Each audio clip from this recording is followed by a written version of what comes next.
Okay, folks, here we go. Guys, here we go. Let's have a good show. 1B, stand by. Okay, Yeah. Yacht, stand. Yeah, Take two. take it at midfield. Take Just go seven, right opposite now. up Go to to camera 12. 3. Go to the gate. Perfect, just like that. I'll just go ahead. Yeah, graphics 2 is going to be up for the first. Okay. Go right now. Go to camera 3. Go, yep. Go to the gate. Perfect, just like that. No music. I'm going to hand to Q, Sophie. Wait for it.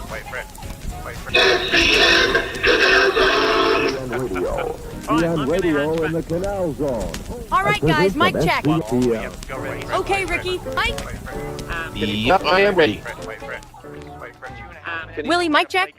Yep, let's go. 1B, stand by. 10, 9, 8, 7, 6, 5, 4, 3, 2, 1, and Okay, and go for it. ¡Lo va a pitar aquí! ¡Que lo va a pitar aquí! ¡Lo va a pitar aquí!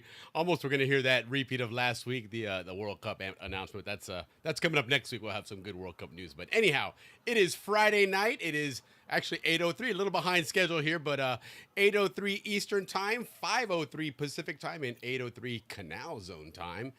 Ricky, it's happy hour at the Balboa Yacht Club, man. Get the weekend started for us. It is. And it's a cold night tonight in the West Coast. it is As you here guys too. know, I'm Ricky Royo from the Panama Canal Zone. And right here next to me is Willie Benningoff, also from the Canal Zone. And welcome to everyone to SCN Canal Zone Happy Hour at the Balboa Yacht Club. It's where we're out right now. It's a weekly podcast that talks about the Panama Canal, its history, which we do a show once a month, the first show of the month. It's about its towns and it's about its people. It's about its traditions. And its people, we're also known as Zonians. I mean, we're known worldwide as the Zonians now, and we do call ourselves Zonians for Canal Zone. Or, as all shorty and slim fans like to say, mango heads. Anyways, Willie, let's prepare our drinks and let's toast to this eighth wonder of the world. Salute to everybody. Salute to everybody. Happy Let's Friday. get this show started. And happy Thanksgiving, everybody. Only a day separated from that. Very thankful to have you guys all joining us. Always very thankful to our sponsors, Howler Monkey Sauce, Texas Coin, and those guys. And very thankful, of course, just to be a Zonian and have the opportunity to talk about sharing this wonderful life. Correct. So, salute to everybody. Salute to everybody. Yes. So, yeah, we got a good show. It's end of the month. You know, we normally do a kind of a synopsis of the month. It's going to be a little bit different this month. We've, with the holidays and stuff, we've been busy taking care of other things. And so we are going to chat a little bit about them, but tonight's show will be a little bit short. I know people were out probably maybe doing some Black Friday shopping, although I think most of us at this point are done with that. But nonetheless, it will be kind of a short show here. Over the next month, it's probably going to be that way. With the holidays, things get a little wonky here and there. So a couple of different schedule changes and whatnot, and then get ourselves ready to go for the Canal Zone reunion coming in January. So we have some stuff to talk about there later on in our segment there. In fact, let's go ahead and just kick that off and get moving on some announcements and stuff, and then just kick things right along here. SCN Television presents Que Pasa. And now here's this evening's host, Army Sergeant Bob Foster. Good evening and welcome to Que Pasa. We've got two guests tonight. First Sergeant First Class Jim Webb. Sergeant Webb's with the 227th Military Police Detachment. He's the kennelman. That's an iconic tune there. Obviously, it's not Iconic, Sergeant man. whatever I love Webb it. there, but it was even when you saw it on the TV schedule on the Spillway. Que Pasa was on the schedule, but it was 5 minutes. I mean, honestly, it really was a very short segment. Right, it was. And then, when we do our research, in the 70s, they had like 75, I think, or 76.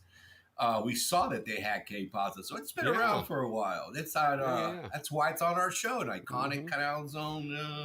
And it's always to throw announcements out and what's going on, because there's a lot of things going on in the Zonian community that we want to keep. Yeah, being that it's the holidays, we're not going to be getting into any bochincha news, so we're just got a bunch of good stuff to announce you guys. Like, for example, right now as we speak, Shorty and Slim over at Magoo's. So all you folks in Panama, head over to, after a show, of course, head over to Magoo's, and Shorty and Slim has a new release album party. Now, Willie, the album's called CCEUM for like museum. So it's CZUM or Canal Zone UM. Hard, I don't know how to, we're going to have to get Alex on to talk about that title of his album. But they have a new album that just came out. It's being, like I said, the party's tonight over at Magoo's in Cardenas. Over by the railroad station, over by a four-way light. Cardenas, Cardenas, past the cemetery, up over the rise. Cardenas, Cardenas, when you reach the top, you'd go and see paradise. Here it is. There you go, guys. Sorry, Well, that was kind of 6 impromptu. PM, so it's probably, that party's probably over probably now. at 6 tonight. Yeah, so maybe they're all watching. But anyways, if you guys did watch it, let us know. Yeah, so if you haven't gone and you're going now based on this ad, you're going to be a little bit late. Sorry to tell you, but nonetheless, congrats again to Shorty and Slim on releasing a new extended play. I Good know. for them. How many 30 albums now? years, man. That's 30 years, right? Like 15, 16 albums. Right on. Absolutely. No, Hey, it's going to be. Sorry, real quick to interrupt you, but it's going to be a music-filled Hey. night here. Mark's getting on a plane here in a bit, but listen until then. All right, give me a heads up. How much time do you have before departure? Because we may just move things up here so you can enjoy the world premiere of Christmas on the Isthmus. Going to be an exciting tune. Zonian Christmas. Yes. Been working diligently on that. So, but let's throw some hellos out there real quick, Rick. Oh yeah, for sure. On your, Hello, Miss Sherry. That's a beautiful picture, by the way, Miss Sherry. Yes, absolutely. Happy Friday, happy Thanksgiving, everybody. Yes, absolutely. Sherry's out back. They're back on the road again, I believe, doing their why not? tour of America and all that good stuff. And of course, she celebrated her birthday last week, which again, Ricky, we mentioned we are going to bring that back beginning of the year. We're going to do something with popular birthdays. demand. And we'll try and set something up. Maybe put a form out there with a link that you can fill it out. Throw when your birthday is, maybe your emails. Because we are going to. Do a newsletter. We're going to work with Shane over at Canal Zone Documentary and get a Thane. Sorry, Shane. I said Shane Thane, and get a kind of like a membership thing going here. But nonetheless, all that's coming up next year. So anyhow, yeah, but Sheila, we'll have a QR code, right, Willie, where people can just put their QR code you can scan or just go and type it out there and your birthday on it, and then that way we can celebrate you guys. Which we're going back to that all 2026. We'll be celebrating all our Zonian. Yeah, we'll do it just once a month, though, not every week. Just once a month, we'll throw them out. Yeah, once a month. Read them all, and just have them scrolling on a ticker or something, to last celebrate. Friday. Also on there, we're going to ask for nicknames. Sometimes people pop in and they've got nicknames, and we're not always familiar with who it is we're speaking to. We're starting to learn a few of them, but things like that, just to kind of get to know each other as a big happy family here. Maisie, good to see you. You're calling in from Hickory, North Carolina. Sheila. Right on, Ron Abuelo. Hey, absolutely. Maisie. Yes, right on, man. A good crowd again tonight, Willie. We love it, man. This is why we're here every Friday. A bottle right there stacked, my Ron Abuelo, and of course on the other side of the bar there is our jar of bottle of Monkey Howler hot sauce, which we're going to debut a new commercial for them this evening as well. But Willie's speaking of debuts and speaking of music and everything, Mark, we're going to go ahead and put that out there. He'll be arriving at the airport in a few minutes, and I have all the security in the bag. Well, listen, you just give them a hard time. They'll delay the flight, and then you bust out the Wi-Fi real quick. No, not nowadays. They'll put them on the list. Yeah, I know, right? Yeah, don't blame me. Blame Ricky for that. Hey, Vern. Good to see you, Vern. Happy Thanksgiving to you, brother. Up in the Great White North up there in Green Bay. By the way, did you see that the Eagles lost to the Bears today? The Bears are good, man. Yeah, they are actually pretty good. They started out really poor, but they've actually put it in gear quickly. Gone on well there. Jim and Diane, good to see you guys. Good evening. We hope you had a good Thanksgiving.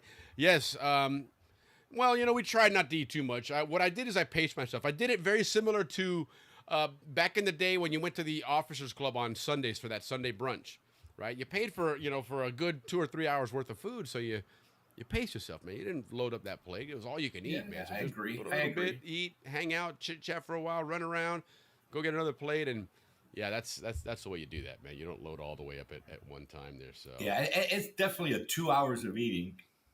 And yeah, no, Mr. without a doubt. Matthew. Yeah, Matt Flores, hey, good to see you, man. Howdy. Where are you calling in from, or where are you hanging out these days, Matt? But good to see you. Happy Thanksgiving to you as well. So anyhow, Ricky, what else have we got as far as announcements? Well, we got some intel from Alex Reyes about the Canal Zone reunion, and Yes. Guys, it's starting to pack up. Get ready. Almost all the events are sold out, but there's a few events still available. I mean, it's not completely sold out. For example, on Thursday, guys, the Panama Canal partial transit northbound. There's tickets available for that, and you don't want to miss that. The boat that gets you across. There we go. The things in yellow. Plenty tickets available that you guys can see, but there are some sold out events. The northbound, we got about 45 tickets available. Also, the Panama Pacifico Tour, which is Howard, about 25 tickets still available for that, and that's also on Thursday. And Al Sprague, the Al Sprague Art Tour. Right. Yeah, There's a couple of seats, about 14 seats available for that. And don't forget, December 4th, Al Sprague's also doing a thing in Panama called at 7 p.m. in Te Cafe in Calle 47 Este, which we'll look at it in the map later, little later. Yeah, and don't forget, guys, canalzonereunion.com. You can find all of that information on there as well. Correct. So that's Thursday. So there's some good events available on Thursday. Friday, Museo del Canal tour is available. And listen to this. It's at 1 p.m. You're going to learn everything there is to know about geisha coffee. Remember, geisha, $32,000 a kilo. So it's a good time to go there, check out the Museo del Canal, which, by the way, there's a lot of pretty soon you're going to be fearing the in coffee cartels more than the cocaine cartels. Yeah. And there's tickets available for that on Friday. And, of course, because there's so many, the Chiva rides. And the Chiva rides, guys, they take off from the Elks Club, which Willie will be transmitting live from there. 7:30 is when the buses start leaving from there. So right around the time that we're doing our show, there's going to be rides, but they're going to be coming and going because that's where the event is Thursday night. Oh, no, that's Friday night. Yeah. How about that, Coach? Right? Matt Powell popping in there? Yeah. Keith Jordan, right on, man. Keith. And then listen to this, Willie. I'm telling you guys, this is something that I'm starting to pay attention, and the numbers are big. Where you want to be on Sunday is Taboga. That is sold out, but you want to get there. You got to figure out how to get there and get there because that's where the party is going to be Sunday. The big party, the big pool party is Saturday. And they've got over 400 people already signed up for that. Okay, right on. And I think it's like a 600 max, so don't wait too long. Or 650, something like that, max. It's on that list. But you want to be in Taboga. Now, we've got we've got some pool with Captain Andrew F. Tomaitis, who has multiple boats that can take you out there. So maybe we can set you guys up with and get you guys out to Taboga on Sunday. That's what we have on the Zonian social calendar and announcements. Truly, it's the Zonian time coming up here in January. Let me tell you what, and that reunion, guys, they've sold out a bunch of that stuff. Remember, this reunion, unlike the reunion in Orlando, this one is more about activities and experiences, right? Correct. You don't spend as much time in the hotel. You're actually out doing things, going all the way out to Cologne on the train. You're going, to Taboga Island. There's just all kinds of great stuff to do out there. But most of it is limited on space, and actually most of it's sold out. Most of it's sold out right away, which kudos to these guys for, being able to get that big of a draw, and it's amazing how much this has grown. So Yeah, I'm excited to see if what you, we're doing. you don't there. have to do the events because you could. I mean, though there's not Correct. much going on at the hotels. There is going to be vendors, and I think some like last year. Well, didn't they have like guys go up there and did speeches and well, things like and that? keep in mind, you're going back to the zone. You're going back to Balboa, to where many of you grew up at. So if a group of you wants to jump in an Uber and go check out the admin building and Or you Balboa know, High Stevens School. Circle, Balboa High School, whatever.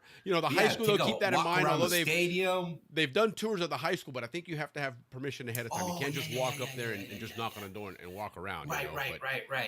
I mean, it's not difficult, but I think you do have to call in. Yeah. We'll get Alex on before. Yeah, of we'll course, find out for sure. and we'll ask all these questions. And you guys, if you have any questions for Alex, let us know in the comments because we will have him on here in December. I mean, we're also trying to get Hunter. Actually, before you guys throw anything in the comments, we'll wait till Matt and Keith get done with their hellos. No, I'm kidding. But go ahead and anything you need there. Remember, guys, canalzonereunion.com, spelled out canalzone. Reunion.com. They're also on Facebook, facebook.com/ I think it's CZ Reunion. But check them out. They also had a form out. I know that if you go onto their website, you can click onto that form, fill it out, and anytime they have any updates, they'll send you emails. I get emails every few days from them, so it's just an automated thing. It's a great way to stay on top of what's going on. They may add things, they may reduce things. Who knows what's going on? But that'll keep you in the loop. So definitely check that out. Sources and methods just got a huge saltwater croc in Tobago. Okay, right on. I saw that. We heard about that. Yeah, we heard about that this week. They sent that is they one sent tough police for that, croc. didn't they? Yeah, they get all the way out there, and that's like a busy channel. Yeah, that's no not kidding, like open, calm waters. Now you got ships going through there, boats, launches. Yeah, Jesus. And that thing But was pretty they good gotta size, get control man. of that. They had that thing up on the side of the boat, man. It was damn near the length of the boat. Yep. We had a good conversation about this on our chat group. During the Canal Zone days, which is where all these crocodiles are coming really from, is the canal area, there was a bush patrol that controlled that population. Yes. And kept them away. But since, the Canal Zone days are gone, the ACP, they don't do any of that. They don't do any bush patrol. That's why they've multiplied. Well, I don't know that's why, but that's the conversation we had, and it makes all the sense in the world. You're right, it does. And ACP is running the canal, whereas, when they took over the canal, they really took over just the canal. They really didn't take over anything else. Whereas when the Americans ran the canal, they ran the entire canal zone, and it was all one interlinked operation. So, you had the Panama Canal Commission, you had the Panama Canal Company, whatever it ended up being. You had people doing this, and to your point there, they had that bush patrol. That was Canal Zone Police, right? And the Guardia Nacional took over, and obviously they didn't bring in bush patrol to do these kind of things. So they're like, crocodiles? Forget that. They're like, they're like, "Hey, wow, papa, yo no haces esa vaina." We gave you guys a story about a puma or a cougar or something like that popped out of in Colón. I think it was a jaguar. A jaguar, and nobody could catch it. And then they put out an ad for hunting it, and it was a Canal Zone kid that caught it. Yes, that's right. That was like back in the 70s, wasn't it? It's like back in the early 70s. Yeah, because in fact, that's right. We showed that on one of those Spillway editions. Because he was in the Spillway pusher, yes. Yeah, it's like a 15, 16-year-old, Eagle Scout, That's very true. And that's another thing about the Zonian community. Now that we mentioned Eagle Scout, and my good friend of mine, John Canzero, is an Eagle Scout. I think all his kids are Eagle Scouts too. The Boy Scouts were a big organization in the canals. A lot of us participated. Thoroughly, totally involved with the Boy Scouts. No, and that's a big tribute to our jungle training and our jungle survivor skills. Yeah, that would be interesting to find out. Hey, Ralphie. New expansion locks being the French Canal. Anyone? I don't know, Ralph. Go ahead and throw it out there. I'm assuming or you're. But yeah, that would be interesting because that went right around a lot of that area there. It sure did. I remember growing up. We always knew they were underneath the swing bridge, like one or two. Correct. We always knew those guys were there. And then after you passed Fort Clayton, and you went down that hill a little bit, and there was water on the right, on the left is where you can go up to the police lodge. in that area back there. That big swamp area there, you could always see at night. You'd see the eyes. The Jeep Club used to be up there. Yes. There was a couple of social clubs that the Jeep Club was in the first, right, and then after the body of water, where you had that left bend, right after that was the police lodge, because then you had that long straight that went into Pedro Miguel. Oh, Lakeview. Yes, Lakeview, correct. Yeah, so, gotta love. Yeah, no, so that was interesting, but to that point earlier, they didn't, you know, there's a lot of things that were either privatized or they went separate ways when the Canal Zone ended that didn't all come under that umbrella, and you could almost say in this case that the whole Gator thing probably fell through the cracks. You know, nobody thought about it and said, "Hey, what's going on?" You know, and because it was never an issue, but through conversations that we had on this with about 17 different Zonians. Sure, and by the time it's become a problem, it's been years since that happened. We figured out that it's because of the bush patrols. That's the reason why. And to your point, that's where they were coming from, was all that new lake and swamps and everything created from the canal. So really, the focus of it was in the zone where these. There was 2 former Canal Zone police in that chat group talking about this. So and one of them even suggested, and I know my dad suggested as well, that one of them, last name Weigel, I think is. He was Bush Patrol. So I'm gonna reach out to him. Barsness, Waggle. Yep. Barsness, remember his son Kevin was on here talking about that. Lakeview is where they used to move the crocs to, those lakes. Yes, correct. Yes, that is correct. Mm-hmm. Yeah. But yeah, you don't have that regulation or that whatever that entity is controlling anymore. Exactly. And so that's what ends up happening. So. Well, we wish those crocodiles a lot of good luck, and sorry we just can't interact, together, but good wishes to them. And to everybody, truly, because it was a great Thanksgiving for us. The politics were to zero. There was no politics. I couldn't believe it. It was nice. It was beautiful. You know what's nice? I'll tell you what, it's interesting. You talk about nice situations and these holiday periods, and I've noticed this now for a couple of years. You and I belong to several WhatsApp groups, a lot of times because of the show when we're coordinating with people or groups. And the one group in particular that is always very, very attentive when it comes to U.S. holidays is the Kiwanis group. Yeah. They pop in and they initiate some, hey, happy Thanksgiving, guys, and whatever. And it's just really cool because there's that Kiwanis group. We actually have about 8 or 10 people in there, and they're actually talking about wanting to come back because after that show, several other Kiwanis had mentioned, hey, we would love to join as well.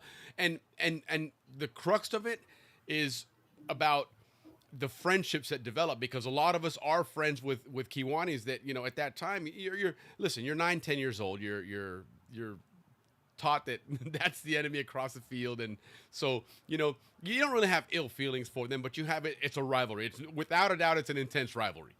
But as you grow out of it and you realize, and if nothing else, you come to miss a lot of this stuff, then you realize, hey, these guys are pretty cool, and they're actually some nice guys out there. And I mean, we're still friends with a lot of them. Yeah, we keep in touch with them all the time, and like I said, they threw out the Happy Thanksgivings, Thursday morning, early, and it was cool. It was just a nice gesture to hear and realize that. Yeah, I think they were like the conduit to a lot of the Canal Zone traditions that eventually became Panama's tradition. You're right. Halloween. You're right. Thanksgiving. Because if there ever was a funnel to Canal Zone activities in Panama, it was Kiwanis football.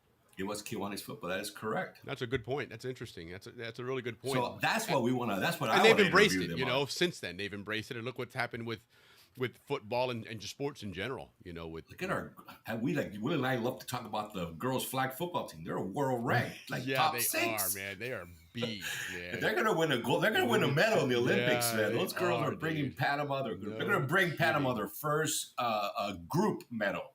We have individual medals, but we don't have a team.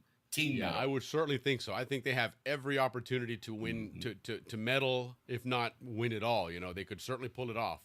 Well, I mean, the U.S. will probably be a tough fight. They already whoop on the Mexicans, so who's gonna beat them? The Canadians and the Japanese? Yeah. Well, I mean, when you're talking, listen, the record that they have against, I mean, it's not like Central America is a powerhouse in flag football, but when you're playing 4 opponents and you're beaten by a combined 300 or 400 to like 15 or 20. That was 7. Only 1 touchdown. Amongst all of them. One. They blanked everybody but one. So scored yes, U.S. is 374 a stronger team without a doubt, but I could see Panama still winning that. When you can outscore a team that much, you've got some talent there. Yep. So should be interesting.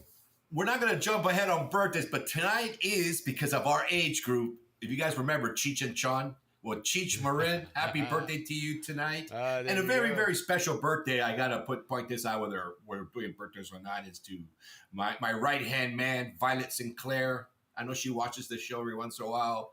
15 years on my side, helping me with absolutely everything, my company, my personal life, and my social life. Happy birthday, Violet. Happy birthday, Toast Violet. to you. And also for what it's worth, we're not going to kick off a bunch of birthdays here, but Steve Tochterman, today's his birthday, so happy birthday to you, Steve. Hey, Steve, happy birthday. Yes, absolutely. Steve, happy birthday. Very good. Very good. And Cool. we're itching to get back. Yeah, no, we definitely are. But let's first and foremost, we got to always be thankful of our sponsors, right? Because they really help us, a lot with our show. And Howler Monkey Sauce has been very gracious to not only hire Canal Zone Media Group to put together some videos for them, but also sponsor our show. So for the next 6 months. And Texit. Texit also sponsors our show through some Zonians too. Yeah, specifically absolutely. Chris Jeffries, yeah, absolutally. He is he's a Texit he's a coin big warrior. part of our show, and we appreciate it very, very and in much. all honesty, I've done really well with Texit coin, and I'm grateful. Another thing to be thankful. Thankful that he turned me on. I got in early, man. I do, and listen, that's not. We love. Listen, we would love to talk to you guys about crypto, but this is not a crypto show. But I'll tell you what. I've already made some good money, and I've only been in there for 3 months or something. And it took a bit of a dip right now. And what I did with it, with what I have won, is I bought more coin. Yeah, me too. Because it's low right now. This is the time to get it because it's going to prop back up. They're still talking about $16 by February. So the dip, still a great time to get in. You want to buy in the dip? That's what we are now. Yeah, but nonetheless, thank you, Texit, by far. Thank you, man. Look at the show. Look at all the stuff we got going on. Look, like that bottle. It's because of the money. The other bottle, the signs, the QR codes, the television, guys. That's all extras that we pay for. And, well, it helps cover the cost of the show. We got the streaming service and a lot of the other things that we use.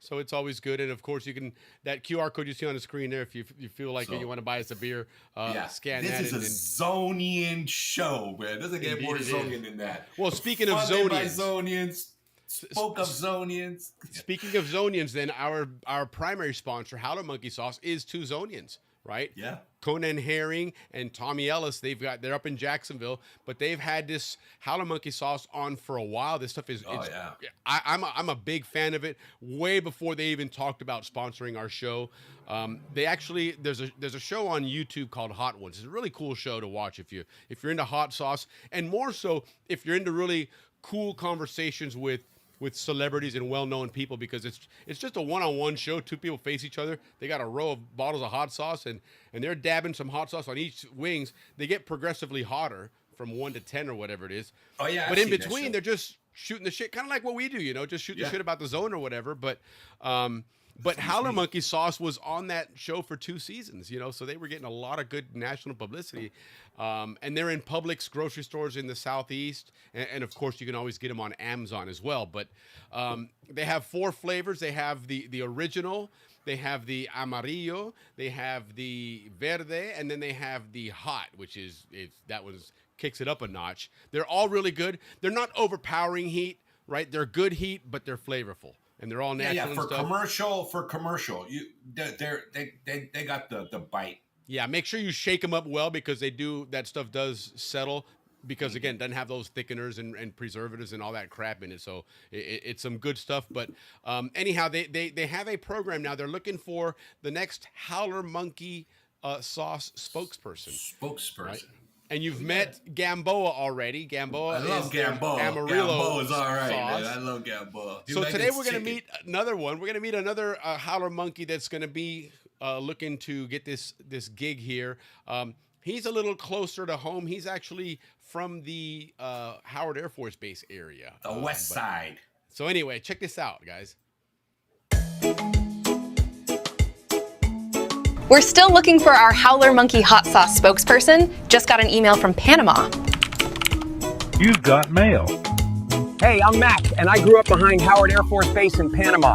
I can talk about hot sauce. On pizza, uy, que rico.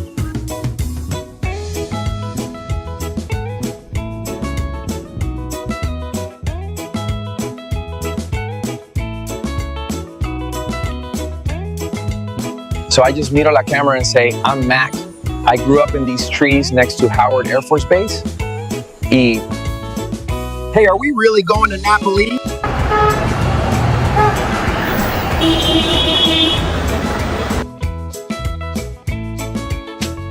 And let me tell you, the flavors of ají chombo, garlic, and onions, they each hit you one at a time, and it's so delicious.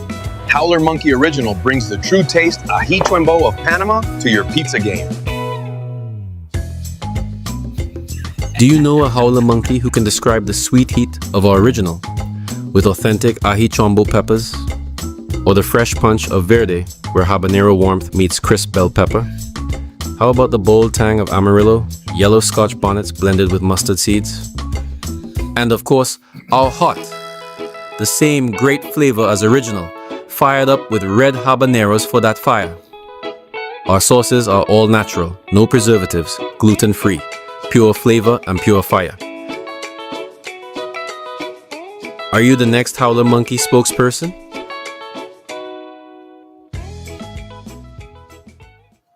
So that's Mac from Howard Air Force Base. All right. So now we got two different guys that are doing that. And that's that original is a great sauce. But like I said, I'm a big fan of the Amarillo. That one to me, Amarillo is. Willie, how about we talk about how awesome that freaking commercial you put together?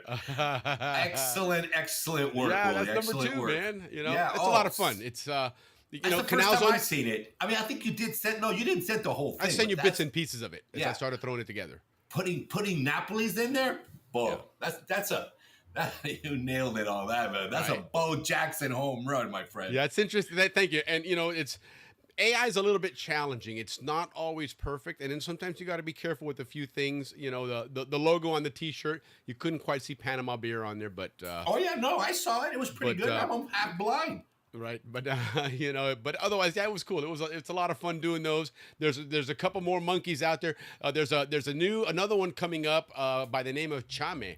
This guy's a surfing howler monkey. Oh, cool. Okay, this guy's a beach bum kind of guy, but he obviously is going to be he's looking to be the spokesperson for the he likes the verde sauce. Oh, you're gonna have to have some hang 10 with that guy.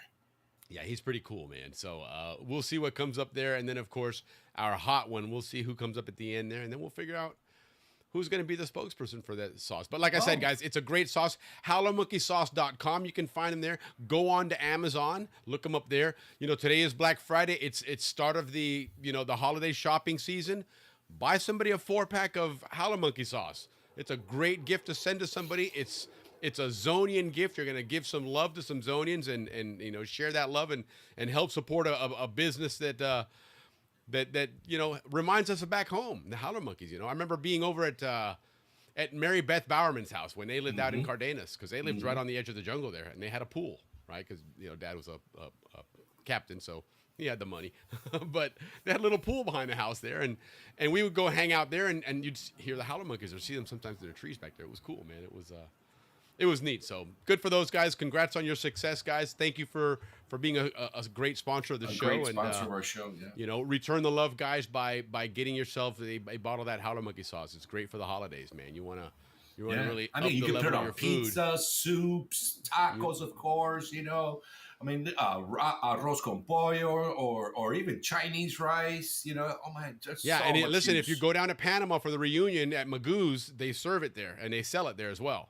So right on. Magoo's is a total Zonian spot, man. Yeah, absolutely. You're definitely gonna always stop by Magoo's and get some Zonian tacos. Yeah, that hot sauce it is. And there's the hot sauce world. There's those hot sauces that they start calling them like nuclear and the bomb and this, that, and the other. And I guess it's for some people, but honestly, I think that's more of a almost like a pissing contest, right? You want to see how much fire you can take, but in all honesty, after a certain number of Scoville, which is the level they measure it with, dude, you can't even taste food anymore. So, I mean, what's the point, right? At that point, just take the sauce, do your thing, and walk away, right? Well, they say it activates your taste buds. For me, it kills it. At some point, I'm sure it does, but once when you've melted them, I don't think they're that effective anymore. But yeah, that's the same thing with anything after like a mango habanero. Anything above that to me is now the whole time I'm just thinking about the heat. I'm not even enjoying the food anymore. You know? Oh, those I know what you're talking about. Yeah. Well, anyways, Magoo's, they got opossum tacos. They got yeke tacos. Yeah. They got some howler monkey tacos. Not kidding, guys. But listen, guys, the whole commercial and all that stuff, this is what the Canal Zone Media Group does, guys. We put out some really, really good state-of-the-art content. They say that a door opens another door, right? And so I got laid off back in July, and I decided, hey, I'm not at this point. I'm not going to try and go back into corporate America and go through all this crap again, and then find out that get laid off again later on. So I said I'm going to do my own thing. I've been, working in the learning and development world for many, many years. And the last few years being an instructional designer and creating a lot of content. I've gotten really good at graphics work, and I've taken a lot of trainings and learned a lot of stuff there. And so, this new AI world has really opened the door to make it productive. Yeah, for what your line of work. It's amazing, So, but anyway, again, guys, enjoy. Thank you, Howler Monkey Sauce, and hopefully you guys will return the love for them and put some orders in for the holidays. So. All right, well, let's get into the recap because it was a month of. Like you wanted it, a month of history. We had 2 history shows for you guys this month, which, by the way, we're going to skip are we skipping the next one?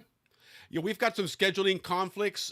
So we're going to, with the holidays, things get a little crazy and whatnot. So we did do 2. So we have a lot to go over. Yeah, we're caught up. We're pretty good anyway to end the year.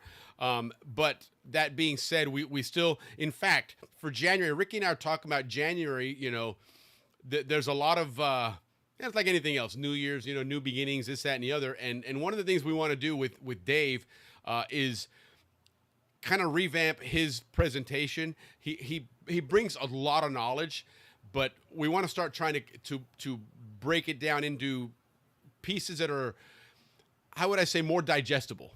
Right, because he throws a lot of information, and it's fascinating information. My dad's like, "No, leave it alone. It's great." And I was like, "Well, but it's, Yeah, we want to do more Q&R so you guys can get more involved in what he's talking about, because you're right, it's fascinating. And by the way, and I hate to say, but if you watch the show for a second time, it's you really do. Right, you realize a lot of things you miss out on. And there's a lot to digest, but the second time that since you already have a little bit digested, wow, the history because he is an absolute history scholar. Unique. Yeah, it's just unique history, guys. You're not going to get this in books, movies, no classrooms. Listen, we are so fortunate to have him because he really does. He has a passion for the history of the Canal Zone. Obviously, he's got a family connection to it that goes back to the beginnings of the Canal Zone. So well, a lot of us do. But listen, let's go. Let's recap. I mean, I don't know if you want to do it all in order, like the first week, second week, third week. You want to do it that way? Yeah, no, that's probably makes sense. It's just to put it in chronological order. So we'll talk a little bit about his, but real quick there, Captain Andrew's working on a new project, another museum, but a very unique museum. And I don't want to go into details because I don't know all the details, but we're actually going to have him. One detail you can't tell is this guy here is helping with the architecture. Yes. My partner in crime across the way here is involved in it, and we're hoping to have Andrew on maybe next week to talk a little bit about what his idea is because, Andrew doesn't mess around, right? You look at what he has with Cascadas Lodge. You look at what he has with Sea Panama. He doesn't half-ass it, right? When he does these things, he does it right. But he's recognizing that, first of all, the Pan Canal Museum collection up here in Gainesville is a very robust. They have got an amazing collection of stuff there. The Canal Zone Museum in Casco Viejo in Panama, again, a very robust operation. But there's something missing, right? There's another one coming up. They're doing another museum. Correct. In the canal.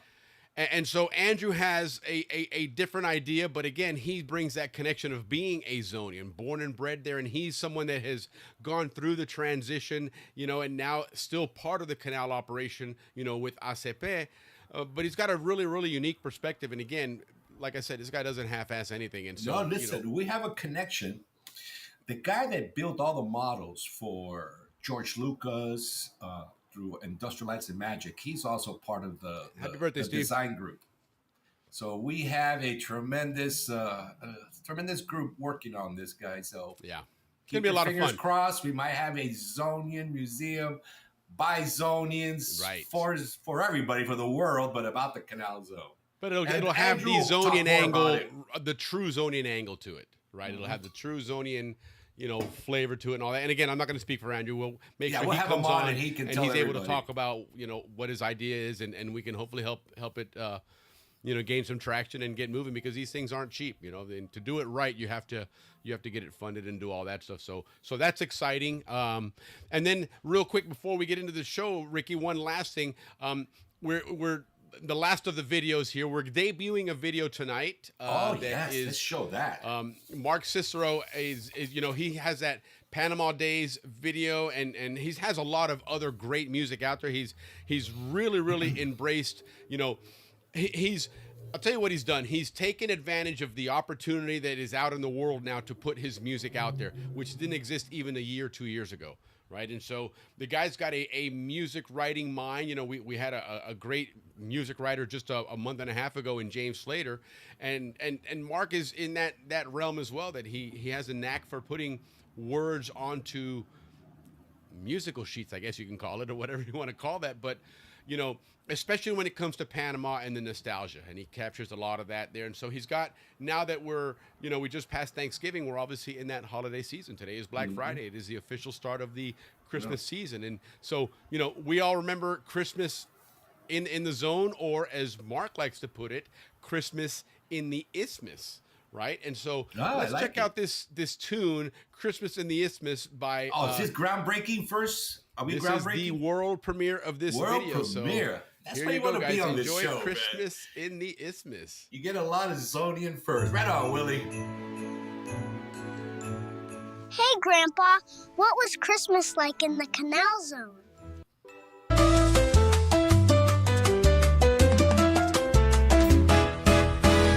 Christmas was just another tropical day.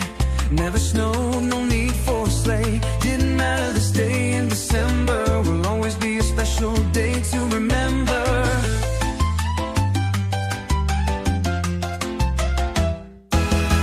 Your mother decorated the tables and shelves. Outside painted plywood, Santa and elves.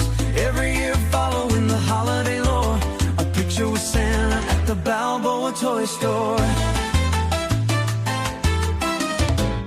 We celebrate this unique milestone, Christmas in the Panama Canal Zone. To all the Zonians who lived on the Isthmus, wishing Feliz Navidad and a Merry Christmas.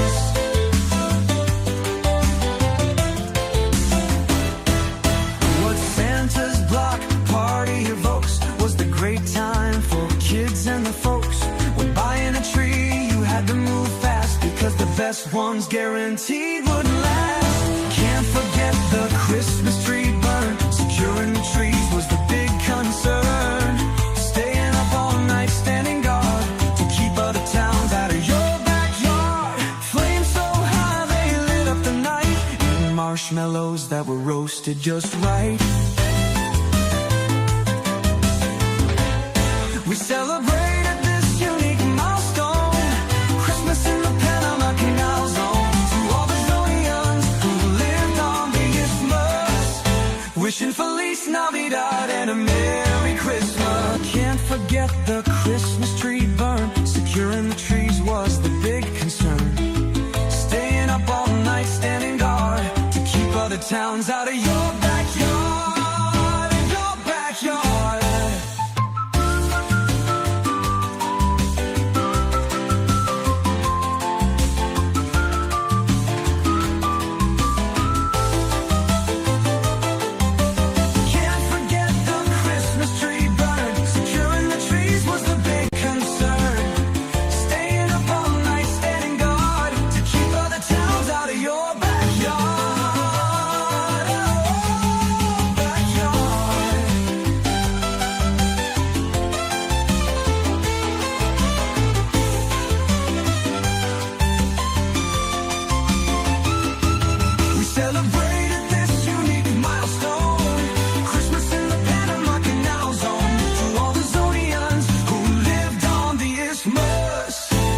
wishing Feliz Navidad and a Merry Christmas.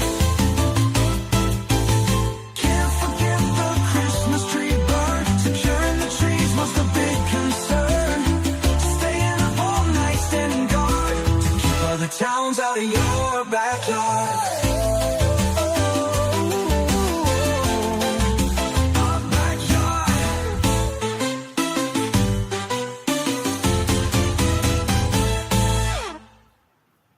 Christmas in the Canal Zone was amazing, little buddy.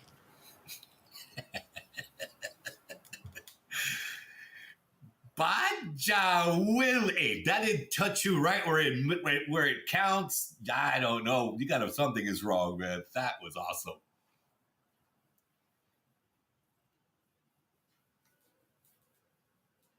Willie, no se oye. Yeah, sorry, no, I muted myself earlier, but no, you're absolutely right. It's very nostalgic. I'm a huge fan of of the nostalgia and yeah, a lot of the pictures there that, you know, Toyland, like everything else in life, right? You start forgetting things, and to that point, you know what? Pat That's says, your style, Willie. That's your style. It's.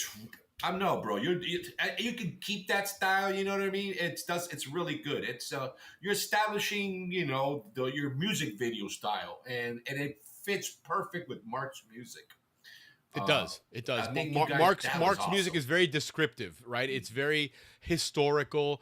It conveys a lot of images, which makes it easy in a lot of ways because he throws a description and it's easy to throw something together for me. I don't have to interpolate, you know? Willie, I don't know, but our age was known that if the book didn't have pictures, we're not reading that. Yeah, for sure. For sure. And now with AI, you're able to sometimes create some of these images, you know, a lot of things on there. I tried to recreate Mark at the beginning and at the end there on that video. It looks like him a little bit, but it's, you know, it's funny how a little editing still, but that's all right. Hey, first time, man, guys. Yeah, it's not too bad. It was, you know, overall it was really good. But again, taking us back to those days, right? You know, the music and the lyrics there, you know, mentioning the that Toyland, that was awesome pictures. The commissary, awesome. And you know, the funny thing about it is I've been working on the video for a while there, and then over the last probably week or so, and certainly the last 3 or 4 days, as Black Friday approach, you start seeing the Christmas commercials, the Thanksgiving commercials, right? And so all of a sudden I'm like, oh wait, I'm gonna do that instead. You know, I'm gonna do this instead. You know, the amount of times I've changed things, like that whole the snow globe with Gothel's. I like that. Was cool. That was cool. That and I actually created several more of those. I created a snow globe with Miraflores locks the building.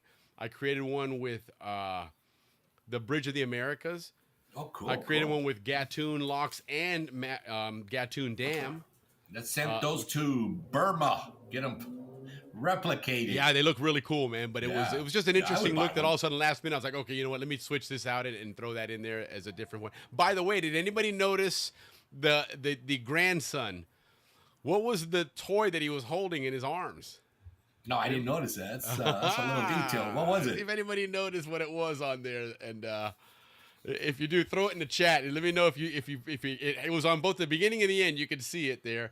I may towards the end of the show throw it back up, just that one piece, just to show it. But yeah, it was, and that one I was pleasantly surprised that it came out that way because I've been trying to recreate this for a long time. Thank you guys, appreciate that. And this one actually came out. I was very pleasantly surprised that it generated the image the way I envisioned it because AI is not perfect. It's damn close to to doing a lot of those things, but every so often it still will throw something at you, throw a curveball at you, and you're like, whoa, what the heck is that? So, but anyhow, cool. So, congrats, Mark. That was a really cool song, a great tune. Excellent. We'll hear it more often. On as we go through the holiday season, so definitely stay tuned for that. But thanks again, Mark, for that opportunity. I thoroughly enjoyed that. I know he's probably on his flight right now, or he's fighting with customs. No, TSA. he's not going through customs. He's just going TSA. He's fighting with TSA because I need my phone. The video's playing, and they're giving him a hard time. He's got to take his shoes off. You don't have to take your shoes off anymore, by the way. No more shoes. Yeah. So, anyhow, All right, cool. Well, let's go ahead and do what we normally do on our last show of the month now, which is recap what we had during this month, right? This month we had 2 Dave Dahlstrom history shows, so we're going to focus some on that. And then in between those, we squeezed in another appearance, which was a very impromptu appearance on the show. So, Ricky, go ahead and kick that one off, man, because you were, in all honesty, I was working on a video. Willie, you were going doing to do your the homework. first one, so we're going to have to start from the third one.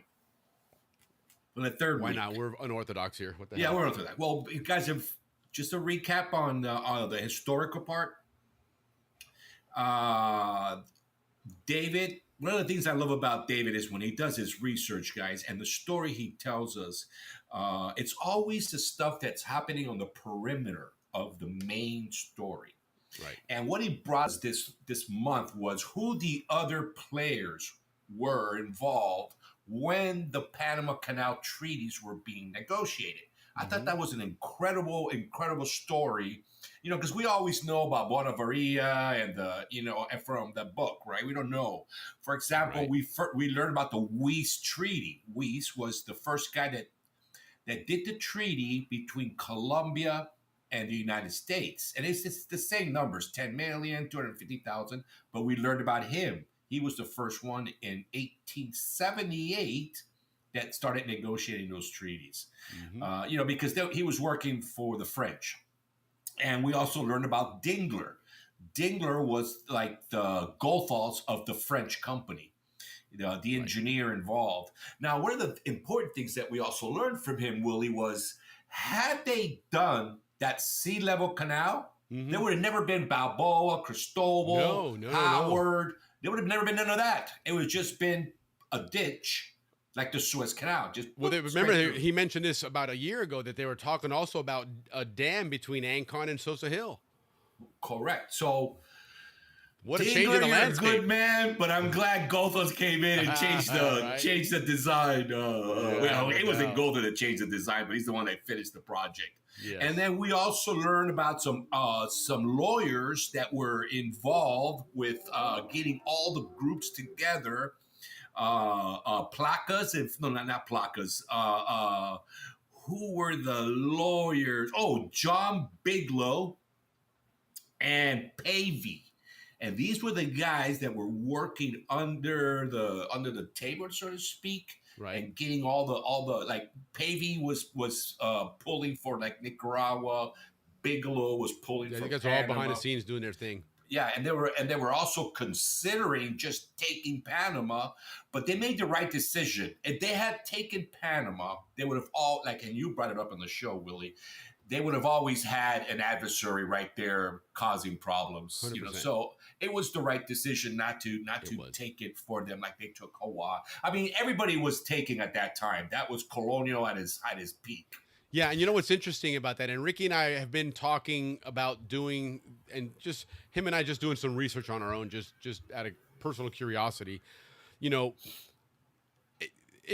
1903. You couldn't jump on a plane and in 2 hours you're in Washington, right? Things take time. They, to get from here to Washington, most of the time went via New York anyway, because Washington wasn't like a big port where you had shipping coming in and out, right? So you had to get to New York and from there work your way down through railroad or whatever.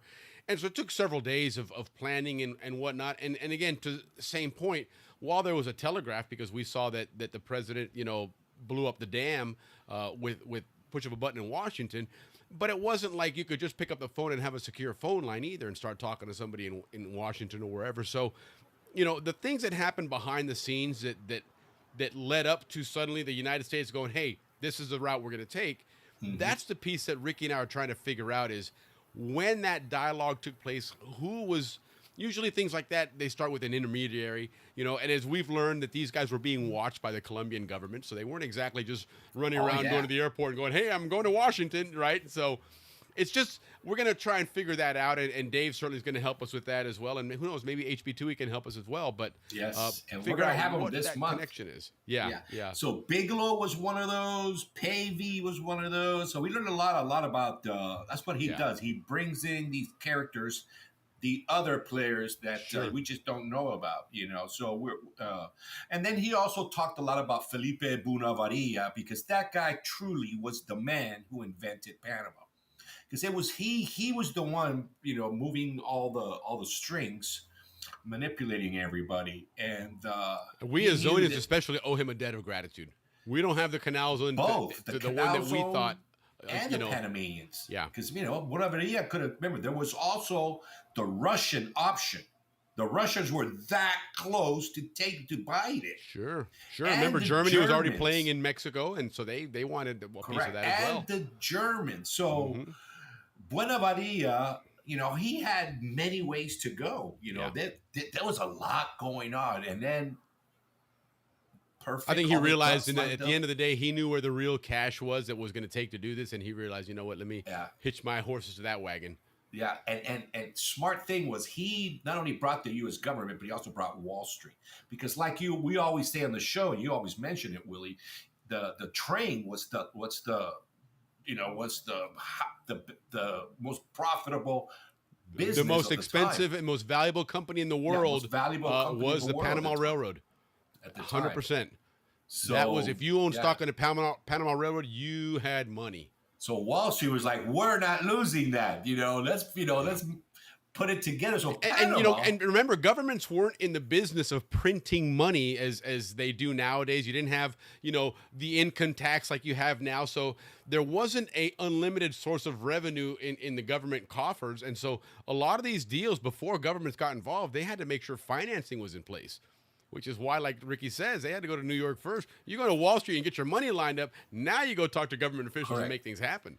Now, David also brought a good point. David also brought, to add to that point on the last show, was he showed us before 1903, Panama had $1 called the Panama peso. Yeah, and that's what right. the guy on it, Placas, was the man on it. We haven't done our research on who he is, but it was his face, Placas. That was one of their only truly independent currencies. Yeah. It wasn't Panama Colombian, peso, it wasn't American. And it was like a $1 bill and a $5 bill that he showed us. And Willie, remember who printed that money? Wall Street. Yes, New York. So Wall Street, Bonavia, we owe them a lot of thank yous. There was people. Listen, they had people in their Rolodex on both ends of that of that transmission for sure. When Amador was getting ready to head to New York, he'd already had made his contacts, and it's the way of the world, man. You don't just make contacts with strangers like that and start negotiating. You got to know people, and somebody knows somebody else that opens a door for you. Mm-hmm. Especially Panama being a nobody, right? And you're treading in some funky waters there because this is part of Colombia, and United States is trying really hard not to be that colonial empire that's trying to take over Latin America. Yeah, and they behave around, so well. I mean, yeah. So that's what I always try to promote on this show is there.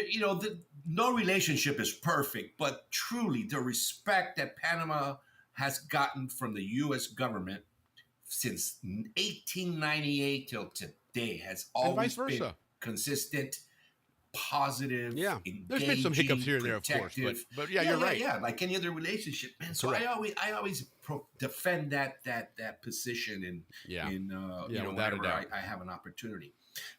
We also had Vern on, guys, and Vern, one of the things about our show, guys, that we want to do is introduce the Zonian world, especially the Pacific Siders. With the Atlantic side, also known as the Gold Coast.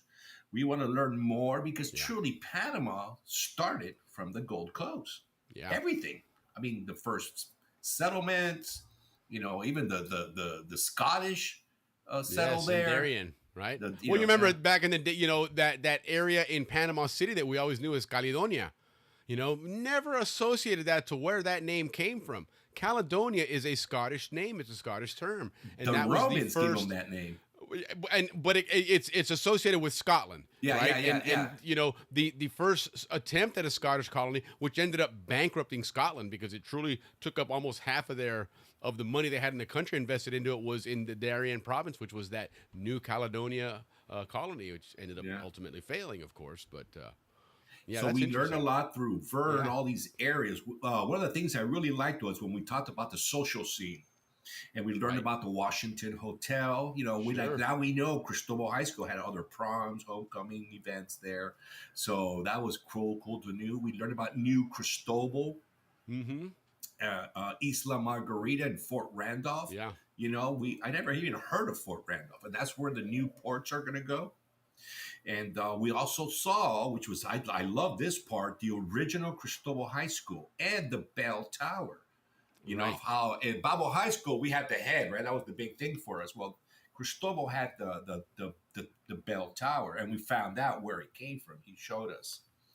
And then, of course, we also saw on the sad side how New Panama and the new, logistical hub that it's becoming, how we're losing towns. And Coco Solo was one of those. Cristobal High School was one of those. And speaking of losing stuff, I just saw this the other day. Jim Nom, he's down in Panama in the zone, posted how they're putting up these containers and some other stuff along the yacht club, and apparently they're getting rid of that whole pier and the floating dock of the yacht club is my understanding. And they're going to get rid of the iconic pier? The one has been there forever. It's my understanding. I'll double check that, but he posted that the other day, and I did see where they had some stuff already starting to tear some of that down already. So it does appear that is going to be the case. That it's the canal zone was built to operate a canal, nothing more. Anything outside of that was support services for the canal operation, including families and, of course, leisure activities and everything else supporting the families. Panama took this over, and they saw the canal zone as a commercial opportunity, commercial entity. And it's not, right or wrong. They viewed it as that, and they're looking at it as an opportunity to better their country and provide income to their country. So they're taking areas that we had as areas to hang out and go fishing and go riding and go doing this and go and do that. And they're looking and going, hey, this is a parking lot for container ships. This is a place for this. So it's progress. It's, it's like old Panama. That's what we're going to be is old canal zone is they'll be ruined someday. That'll be left around. But yeah, it is what it partially is, gone, So yeah, it's still progress. It's part of life, man. Based on the stuff that we've been talking about, I think that the east side of the canal has been built up. I mean, after they're going to do the Corozal, they're going to do the Corozal port, but the rest of the development's all on the other side, from highways to ports, to the big train that's going all the way out to Costa Rica. Yeah, because once you get past Corozal, you're at that point you're approaching Miraflores. There's no more room after that. Yeah, after that you have the Culebra Cut, the Gaylord Cut, so there's no ports in there. And then you have the lake, so there's nothing there. That's it on the east bank. It's there's no more property. There's nothing left, right? So everything is happening on the other. That's why they're building new highways out there. Yes. And then like the new train that they're building to Costa Rica, that train is not really for tourism. That train is to move all the agricultural stuff that it's like the Panama Railroad is now as well. It's not made to move passengers. That's all that stuff is on that side. Howard's on that side. Rodman, everything new is coming on that side, guys. Yeah. So eventually, even Mac the Howler Monkey was going to have to move out of that area. So it's good that he got himself a gig with Howler Monkey Sauce now because they're going to clear him out of that area. What was his name? What was his name? Mac. Oh, Mac. got you. For like the military airlift like command, flights. right? Yeah, like the Mac flights. There you go. That's it. So Vern, thank you, Vern. You're always invited. Hey, speaking of Vern messaged me the other day. He's been chatting with a gentleman named Dale Adams. Mm-hmm. And he's going to have him join us on the show. Dale Adams served on the SS Sturgis. Oh, the nuclear. Yes, the nuclear-powered ship. He was on that ship from 1976 to 78. He was an MP on there. So I'd love to have him on and maybe have my dad join as well because my dad trained with the Canal Zone Police to guard that ship because it was a nuclear reactor. It was providing, backup power for the canal and stuff. So that's going to be fascinating to have him on. Thank you for that, Vern. I'm excited. They guarded so well. We didn't even know it existed. Right. I had no clue until we started this show that we had a nuclear reactor right on our back door. Who taught us that? Was it Dave? More than likely Dave. I have to assume it was Dave. It was one of those history shows. Yeah. And he brought that up. He goes, did you guys know? And really you can see until certainly later years in the canal zone where, the layout of Gatun Dam, if you're facing the dam from Gatun Lake and facing where it dumps out to the Atlantic, to your right-hand side is the Gatun locks, the old locks. right? And then on the other side of that is the new ones. But anyway, so there's a strip of land right there. It's maybe a half a mile long, and it's just grass and all that area. That's where that thing was parked. But you could see where it had the connection and the electric, the power poles running to the generators at the Gatun Dam. You know, and so it would plug in there, and from there, obviously, there you already have power going out from that generating station to begin with. It would just plug into that one, and that's how it was providing that you know, additional power then for the zone or whatever it was doing. But this was a nuclear powered ship. It wasn't a nuclear powered ship. It was a ship that had a nuclear reactor on it as a power plant, not to power the ship, to provide power for land facilities. Yeah, and it was there for a couple of years. It wasn't just there like for a little while, for a couple months doing some stuff and then left. It was there. It was due to a dry rainy season. Well, they were concerned. That was one of the concerns, is that they had a couple of those spells where you'd had some dry seasons. And remember, a lot of their power was generated from the hydroelectric. Yeah. And if it runs too low, you've got a conundrum there, right? Because if you run too low, you can't run ships. If you can't run ships, well, what's the point? Right? But if you don't run it, then you can't generate electricity, and now you can't run ships anyway because everything's electric, right? The whole canal was operated on electric, so you had to have a power source. So, guys, what a month! Truly, history and Atlantic side. I really enjoyed it, man. Next month, you know, Willie and I are working to bring in Henter. What's his first name, Willie? Who's that? Henter, or is he the one that rescheduled? He's rescheduled. Yeah, I think we're gonna try and get him for December. If not, definitely next month. Ted Henter. He's got a great Zonian story. Renowned. He's a renowned human being. Yes, he is.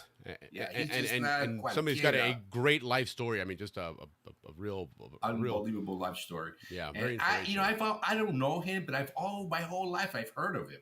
Yeah.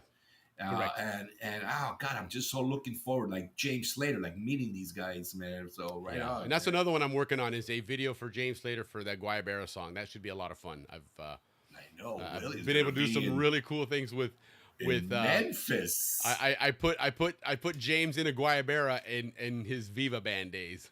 Go figure that one out. So it's gonna be fun. I'm excited for that one. Speaking of other projects and things that we have in the works. As we come into the dry season, one of the other ones that Ricky and I want to do, and we've been talking about this for a little over a year now, is a Panama surfing show. There's a lot of legends of this Panama surf. And Ricky, correct me if I'm wrong, but wasn't the surfing season typically the dry season?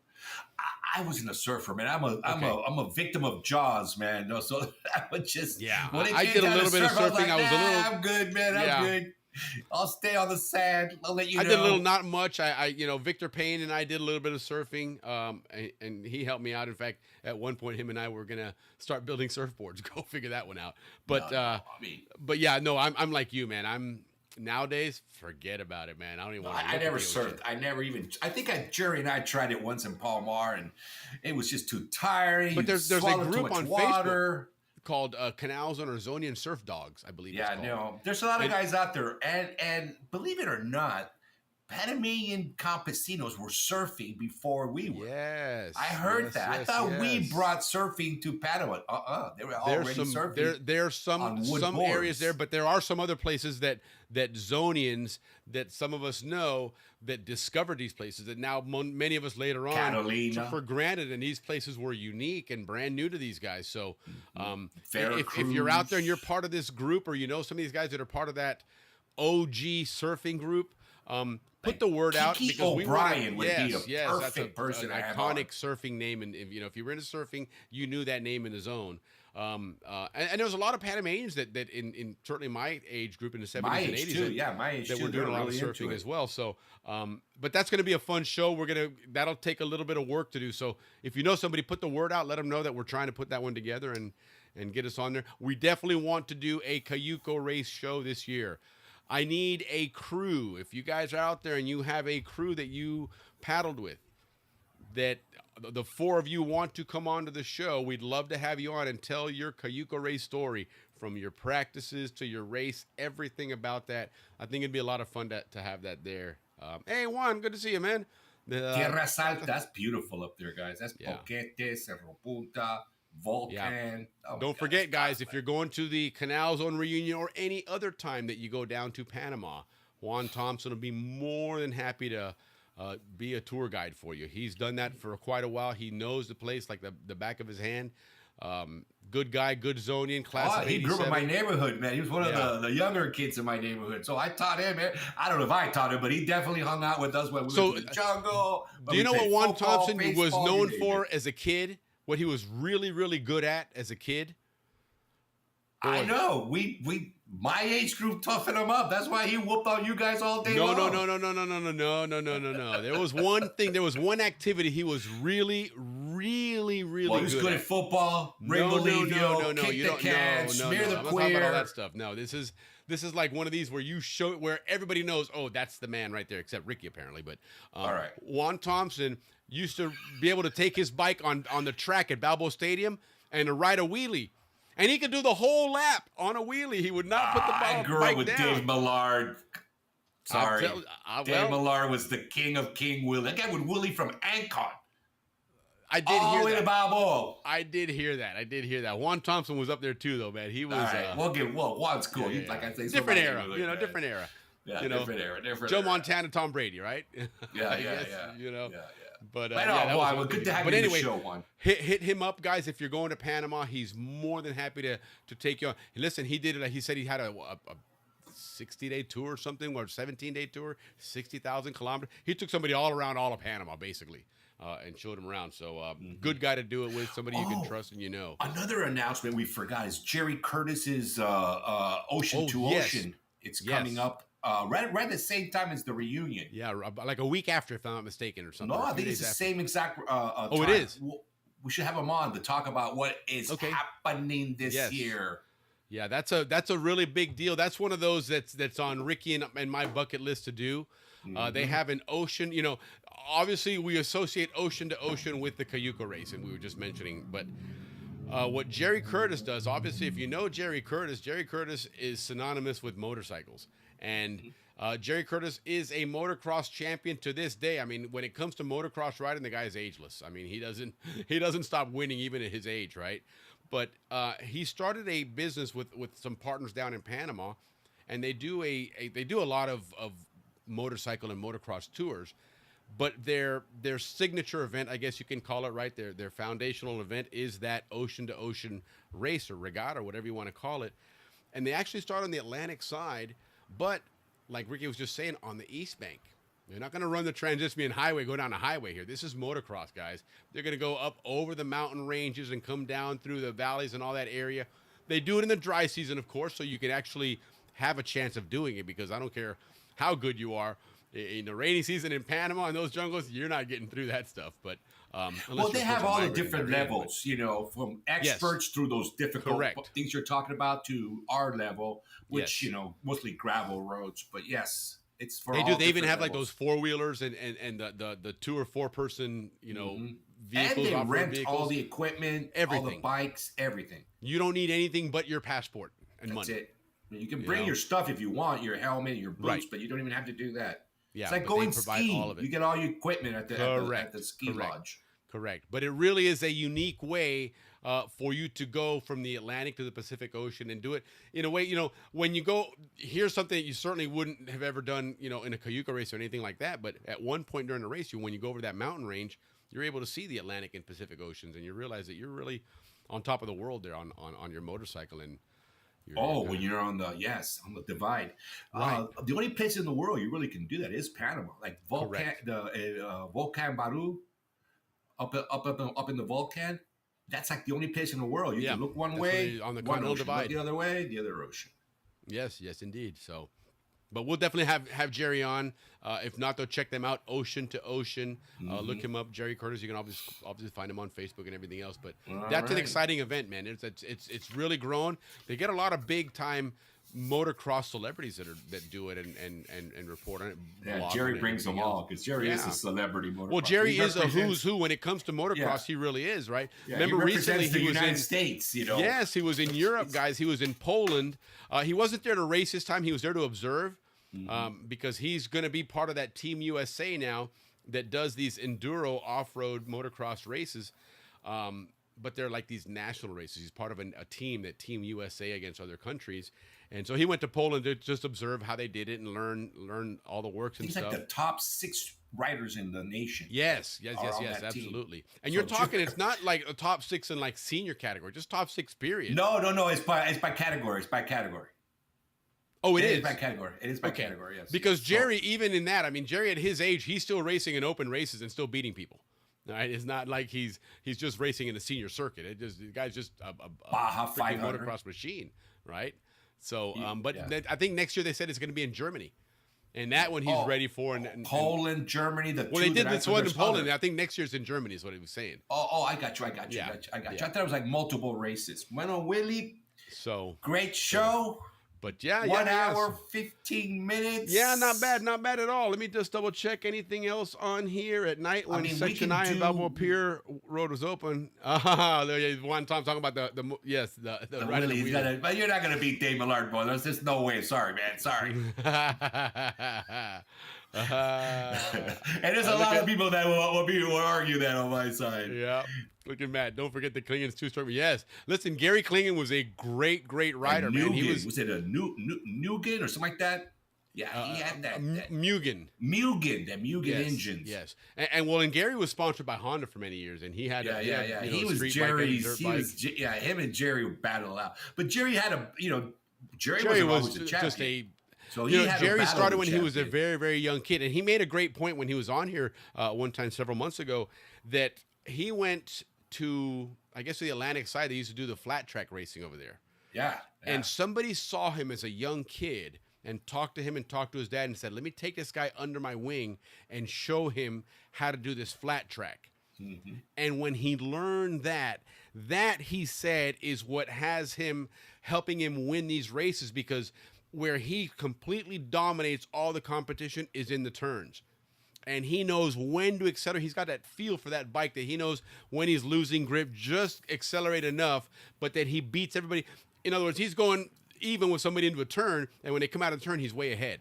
And he says he attributes that to his flat track, lessons that taught him, we would have to hold the bike because his feet wouldn't touch the ground. So all of us had to hold on the bike, and then he would take off when we go. He said he used to follow his dad when his dad would go on the off-roading, and he'd follow him in those big trenches. They all did the forward. So he learned. I mean, this guy, Jerry, can feel a motorcycle, in his sleep. He could know what a bike's doing. And so anyway, good for him. Congrats, Jerry, on that. I'm excited for you. And we got to get you on the show, man, for sure, and talk about this race coming up here. So, but nonetheless, guys, yes, as Ricky said, we've been a good show, a lot of good stuff out there to chit chat about. I'm looking at my notes. That's exactly what that was, man. That was cool. The motocross was kind of cool. It is gone now, of course, because Miraflores Locks is now a little island, or the Miraflores racetrack is a little island now, and on the other side is the big, massive, the giant locks there. So, but Panama's got to have some incredible tracks nowadays. I don't know much about it. We need to bring when Jerry comes back, maybe he can tell us what the new tracks are like. Yeah, no, absolutely. But anyhow, nonetheless, let me get some other stuff here going. Don't forget, guys, next week. Hold on, something just happened here. I don't know what's going on here. Next week, again, the beginning of the month, but we're not gonna we're gonna change a little things because, again, we've got some schedule issues and stuff. But we are definitely going to look at January for a kind of a new version of our history. It's going to be a lot of fun. It's going to be a lot of cool new things. A lot of other things that we're going to change up and do a couple other things here that we're excited about. But nonetheless, next week we also are going to work a little bit on the Canal Zone Dictionary. We should have that. We were supposed to do that a couple of weeks ago. Next week, we're doing that next week. Canal Zone Dictionary. Hopefully we can get Henry on, because it's fun when we have Henry on. Yeah, no, it is. It's a lot of fun. Let me see here. Dictionary. That's my favorite. My favorite show is that one, Dictionary. Yeah, it is. They're all good shows. Let me see here. No, I think that's good. But anyhow, guys. Good. Listen, it's been a fun show. Again, everybody, happy Thanksgiving, everybody. Thank you so much. Don't forget CanalZoneReunion.com. Go check them out. Get signed up. If there's anything that you're thinking about doing at this reunion, get signed up because they are running out of spaces on those. Make sure you check them out there. But otherwise, guys, have a fantastic weekend. Enjoy it. Don't spend too much money on Black Friday. Don't forget Cyber Monday. Oh, by the way, next week, another thing we are going to cover, I forgot to mention this. Next Friday at 12 noon is the World Cup draw. This is where they're going to select where every team is going. There are still a couple of teams that haven't been selected yet, but their spots will be held. You'll know that somebody's going to fill that spot. But most importantly, we will know where Panama is going to go. They're based on the rules with the way these groups are set up now. We know that they can't play Mexico, United States, or Canada. So therefore, it kind of eliminates some of the groups that they can play in. But we're going to find out where they're playing, and we do have a Facebook group, guys. Don't forget that we do have a Facebook group called Zonians Going to the World Cup. Okay, it's facebook.com/CZ World Cup. Listen, as Zonians, we're blessed, man, because we were born with two teams. Right? We've got the American team as Zonians, and we got the Panamanian team as Zonians. So we got two teams going to the World Cup. It's going to be a lot of fun. Hopefully, we can get a big group of Zonians to go and get, tickets are expensive, but it's kind of like a Super Bowl. Show up for the event anyway. Go to wherever the town is, and there's going to be a big crowd of Panamanian fans and whatnot. So I'm looking forward to that. I'm really excited about it, but we're going to talk about it next Friday. We will know where they're going to be at. Get an idea of what we can plan on as far as getting out there. It is at the interesting thing about it, for what it's worth, it starts in June, the second week in June, and if Panama plays well and is fortunate enough to go through to the elimination rounds, it goes all the way through the 4th of July weekend. I don't think Panama will go that far. I mean, it would be fantastic, but the reality is I don't think they'll get that far. Well, if we get Candir on our team, we never know. We can make it to the finals. You see that video I sent you today? To the next round. Yeah.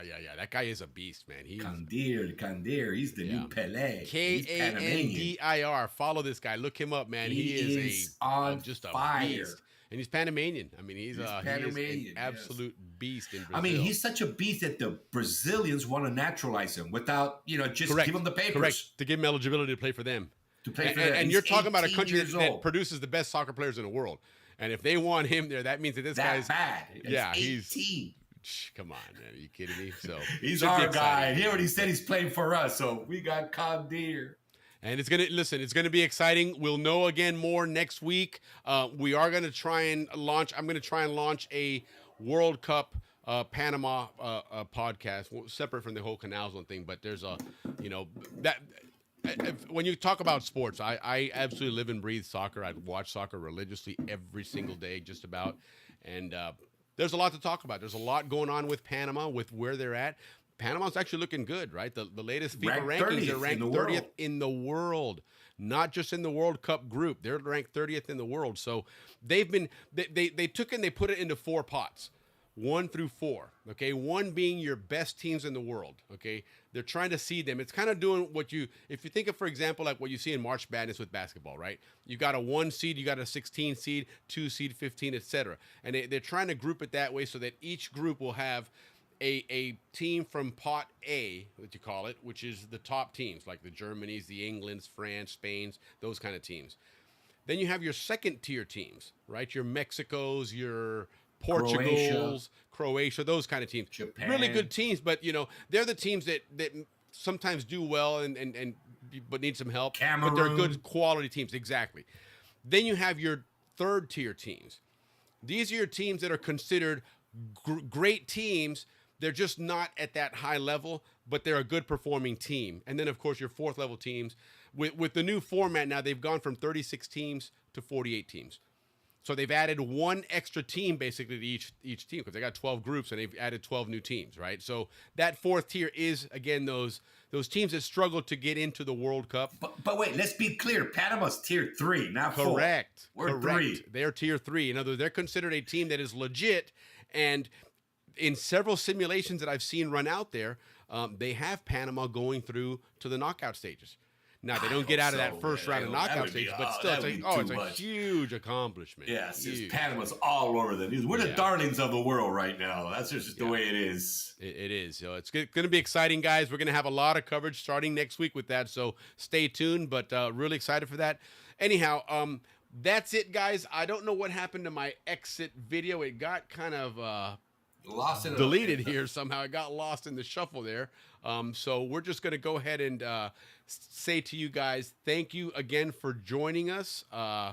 We love having you guys on here. And as I always say, you know, waiting for that Chiva to go by there. But Ricky, get us out of here, man. Hey guys, like always, I always say thank you. I mean, I always feel great doing this show because of you guys, and we appreciate all the comments, we appreciate all the participation, and everybody that watches the show afterwards. Thank you very much. It is our 108th show, and we definitely have 108 more to go without a problem. Nice. Plenty to talk about. Right on. We'll see you listen, guys go eat your next week. enjoy your Thanksgiving leftovers. Yeah. Don't eat it past Sunday, then just throw that shit away, man, and move on. But anyhow, thanks again, everybody. Have a great weekend, and we will see you guys next week. Take care, everybody.